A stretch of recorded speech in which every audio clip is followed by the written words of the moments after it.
at the Santa Barbara International Film Festival. So please welcome Anne Goursaud.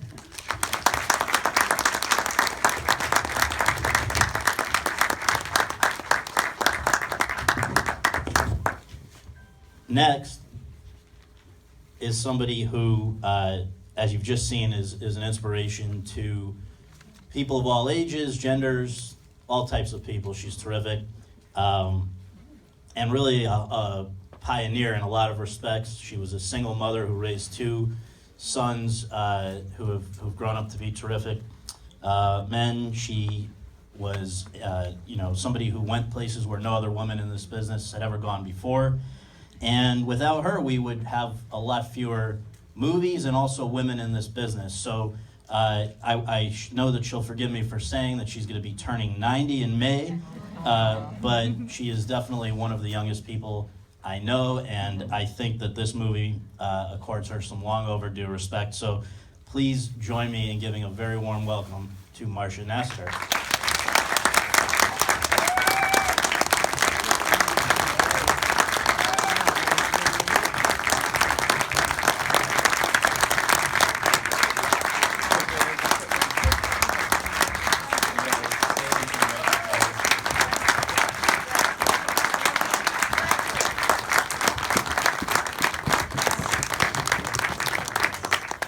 Marcia just has a favor to ask.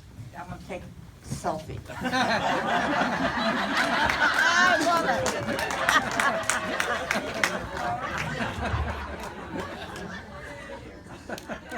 Yeah. Do it again. Hit the button. There you go.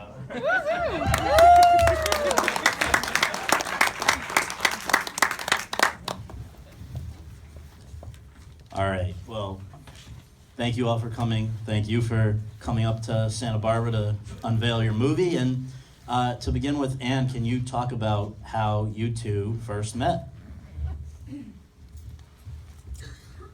Marcia? We have some technical problems. Marcia? Woo, woo, woo, woo, woo, woo. Lift your feet, sweetie. There you go. Okay. You got it. So it was 1980, and I had just left my husband, found an apartment immediately on a street called Palm Drive in Beverly Hills. And a few days later, I saw a yard sign across the street, and I crossed, and that was my lucky day, because it was Marcia Nasatir's apartment, and she was selling stuff, and she... Very LA. Back then, everybody had a yard sale. Every weekend, you would see yard sale sign. That has changed. So anyway, we became friends immediately. It was before Google, so I had no idea who she was. It was totally based on liking each other. Didn't know our career, didn't know anything. I was so ignorant anyway. And so a month later, she called me and she said, I've given your name to Fred Roos. Well, of course, I had no idea who Fred Roos was.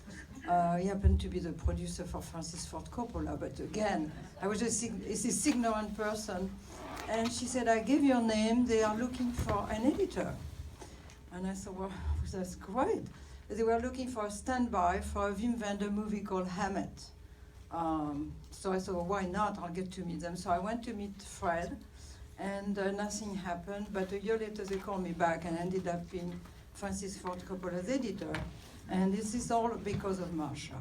So that's how we go back. So Marcia, what was it all those years ago that made you decide to believe in Anne?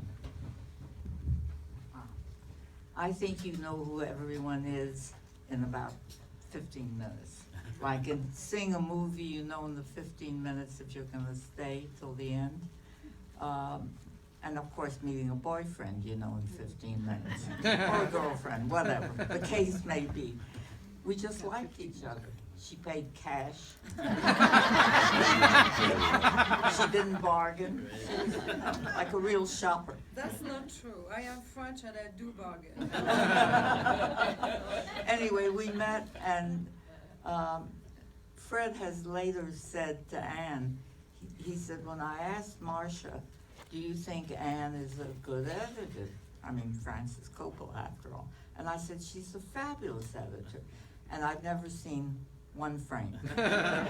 But I think all of us trust, when we meet people, we know whether they are someone we want to be with. And it's now been, how many years? Since 1980. How many? 35. 35. 36. And it's been wonderful. Okay, so obviously the relationship develops, the friendship develops. What was it, when and what was it that made you, Anne, decide that it was time for somebody to make a documentary about Marcia's life? Well, it's a combination of things. I was at the point in my life where I was very frustrated with projects that I had cast, we didn't have the money, we had the money, no money, and I was really at that stage where I'm a doer, I was an editor for many years. I like to make a movie, not just talk about it. So just at that time, we went to the Academy of Motion Picture for a screening, and the minute we entered, this woman came screaming out of the crowd, Marcia, Marcia, guys, come over here, you got to meet Marcia. I think, wow, what was going on? And so this woman, simply, when she was a very young girl, and she was a production assistant on a big movie that Marcia was executive on, Marcia told her, we're having dinner with the director tonight, why don't you join us? And this, of course, never happens in Hollywood. The directors are like over there, and the little people are over there. Uh-huh. And she never forgot, and I thought, wow, so how many more people has Marcia influenced or did things for, because I knew what she had done for me. So that's how the idea of making a movie started. But then, she had done an oral history for the Academy, so I read that. I read the book that she wrote with her son about her life. So I started to see, much more about her life, and of course the movie took on a different dimension than just people who are grateful to Marcia. And Marcia, you have always been on the other side of the camera, so when you heard this idea, were you immediately warm to it, or did it take a little convincing? I think since Shirley Temple, I had Shirley Temple curls. I wanted to be a star.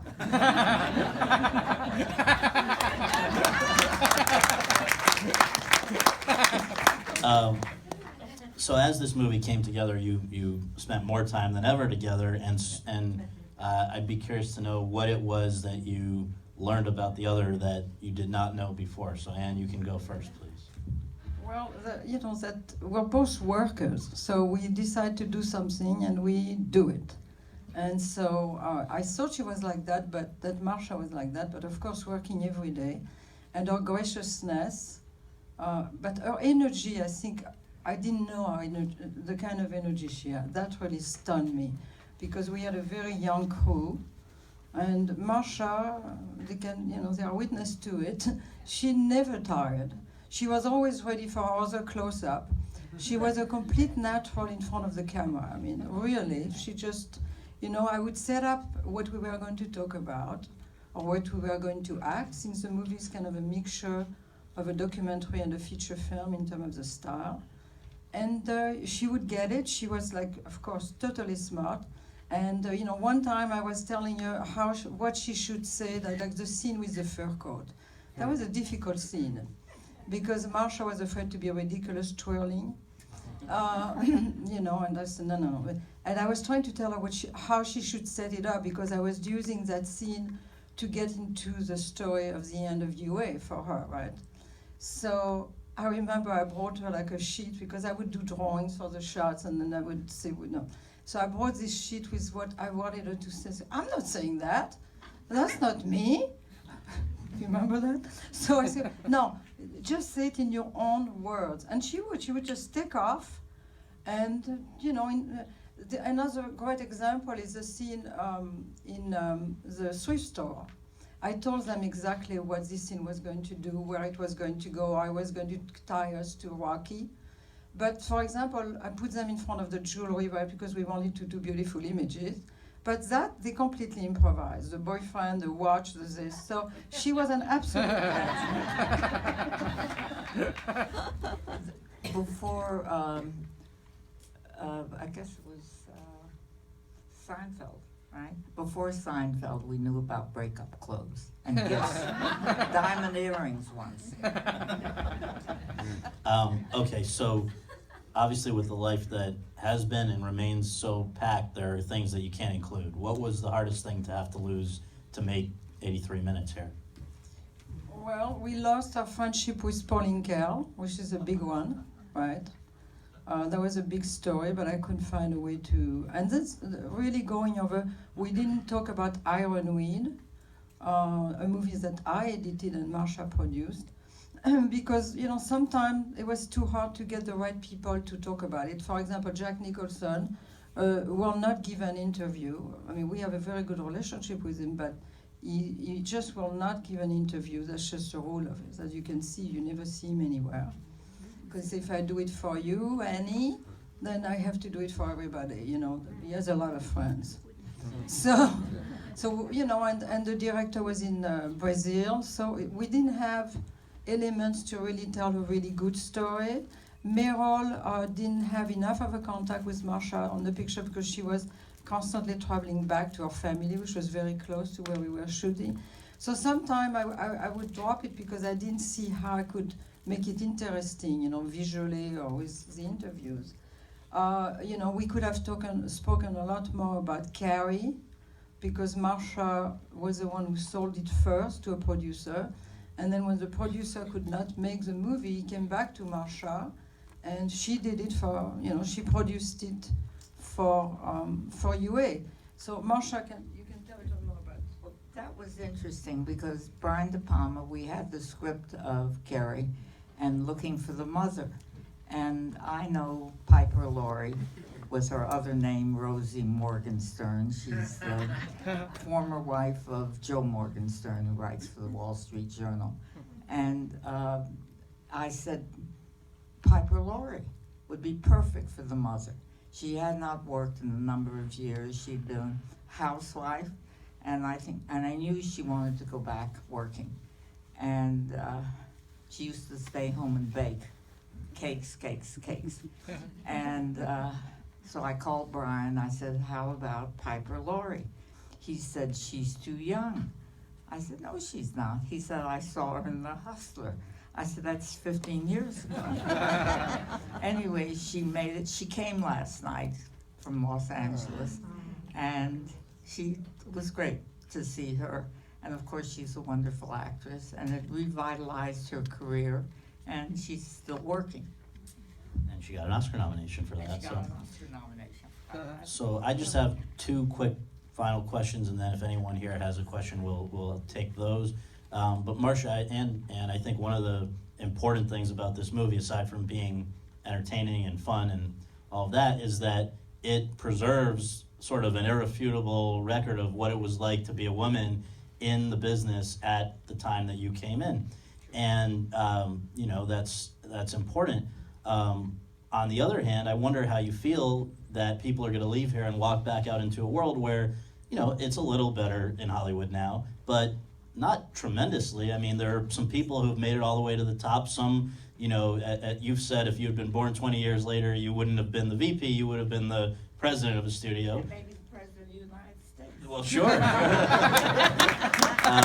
Not too late. Not too late. But I guess my question is, yes, there are the Kathleen Kennedys who run Lucasfilm, and there were Sherry Lansing and Amy Pascal, blah, blah, blah, blah, blah. But is it, are you content with how things have progressed? They've progressed, and we are like the world. I mean, we reflect, I think, Hollywood reflects Wall Street, they reflect the PTA, except where women dominate, or not anymore, I don't think. No, that changed. And they reflect what the world is, and it is better because people say, why did I want to do it? I wanted to say, I didn't know that I wanted to say it till I saw the movie, that nothing is easy, but if you get stuff, doesn't succeed, had 10 jobs, I've been fired from more jobs than anyone I know. And I would say, okay, what's the next thing I could do? And it is true. Done with complaining, bitter, whatever. and the next thing, and it's always a wonderful thing. As for example, right here. This is a great next.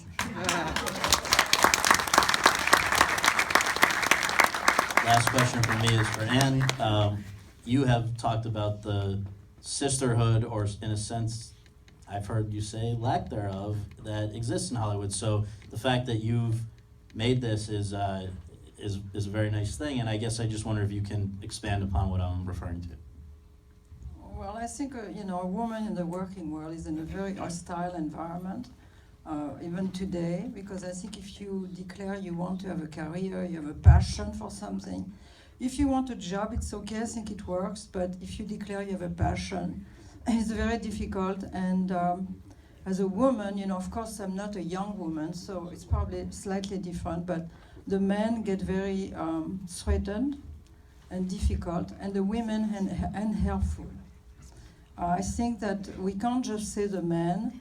I think we have to talk also about the lack of sisterhood, and the lack, because I remember when I got to the top, feeling like, look at those guys, they are bonding. The old guy like the young guys, come here, they want to help them. And I'm saying, where is it for me? I don't see that. I'm not getting that. Why not? Those guys are bonding, they love each other. Come here, I'm going to help you, young man. I never saw that. Marcia was going to me, but she was not around my universe of making a movie, editing. So, the only time in my entire career that I felt a sisterhood is when I went to recut Francis Dracula. And I got on this film, there had been other editors, and there was a huge crew, and they had put the women down to do the reconstituting of the film. We were editing on montage, and to screen you had to go back on film, and the women were given really the stupid job. And so when they saw me, they were like, oh my God, yes, yes. And so for the first time in my life, really, I felt like I was carried, like a buoy. And it felt incredible. I would kind of shed a tear here and there, because it was such a wonderful, wonderful feeling. And I wish I had known that. So I think, I've seen executives walk in a room that are women, they lick the butt of the director, and they ignore the woman editor that's right there, a centimeter away. And so we can't just blame the men. We have to say, as a society, we have a lot to do, and we need to love and help each other no matter what. Can I say one thing? Ruth Bader Ginsburg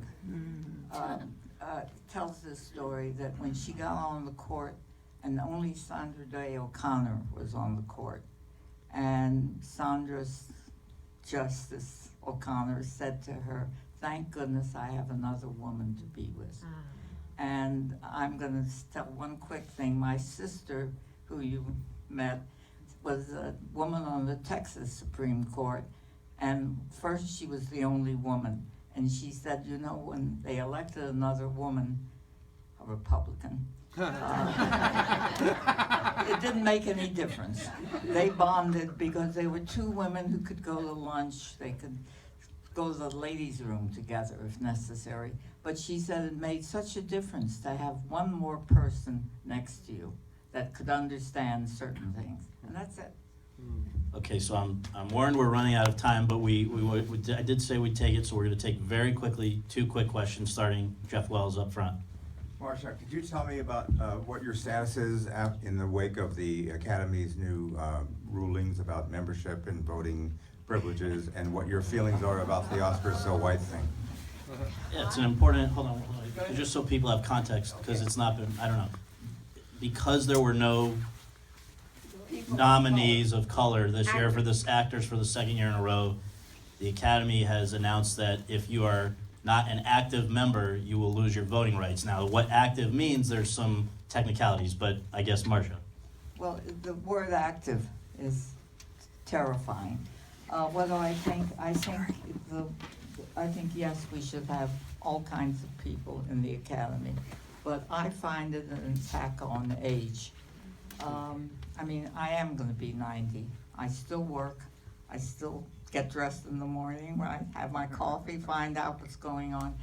And it seems to say, more than the race question, it seems to say, if you're an old person, even if you have all this knowledge and experience, and let's say Huckleberry Finn, I've had that script now for 20 years, and it looks like maybe now we have a director and an actor to play the kid, and still looking for Jim.